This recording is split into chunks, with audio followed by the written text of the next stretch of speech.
आईबाबांचे स्वागत। बघा गेले 4-5 दिवसापासून आपल्या थेरपी सेंटरमध्ये एक बाबा येत आहे, तर त्या बाबांच्या शरीरामध्ये काय अनमोल बदल घडला ते आपण बघूयात। प्लीज वेलकम दंडगवळ बाबा। बाबांसाठी क्लॅपिंग करा सगळ्यांनी। या बाबाकडे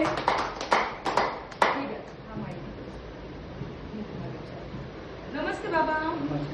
बाबा तुमचं नाव सांगा बरं। दत्तात्रय किसन दंडगाव। राहायला कुठे बाबा तुम्ही? RK office. थेरपीची माहिती तुम्हाला कोणी दिली? ते आमचे शेजारचे दत्तच्या ठिकाणी त्यांनी बाबांनी दिली। तुम्हाला थेरपी सेंटर मध्ये येण्यापूर्वी कोणते कोणते त्रास होते?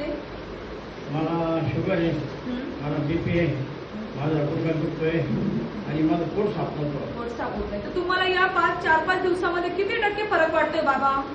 किती टक्के फरक वगैरे तसं काही नाही, पण माझं पोट आहे ना, पोट साफ होत राहिला। वाव, बघा म्हणजे बाबांचं पोट साफ होतं, तर ते बाबांचं 4-5 दिवसामध्ये पोट साफ व्हायला लागलं। समाधानी आहात बाबा? मला म्हणजे सकाळी संडासला जायचं सगळं त्रास व्हायचा, आता कसं आहे खरेदीचे पोट मोकळं होऊन जातं, त्याच्यामुळे मी इथे थेरपीला येऊ शकतो।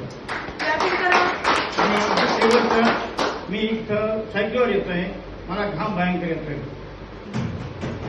मी येतोय सायकलवर येतोय, जातो आणि सायकल जातो। बघा बाबा आता सुद्धा सायकलीने येतात जातात। क्लॅपिंग करा बाबांसाठी। बसलेले आई बाबाला तुम्ही काय सांगणार? हा जो प्रकार आहे, हे जो थेरपी आहे, ही 1 नंबरची थेरपी आहे। आपण असं नाही म्हणायचं बाबा आता या बिगर पैशाचे मग काय करायची गरज नाही जाण्याची, पण यांनी जे काढलेले आहे ते योग्य त्या मार्गाने काढलेलं आहे, आपल्यासारख्या वयाच्या माणसाने योग्य आहे। धन्यवाद बाबा।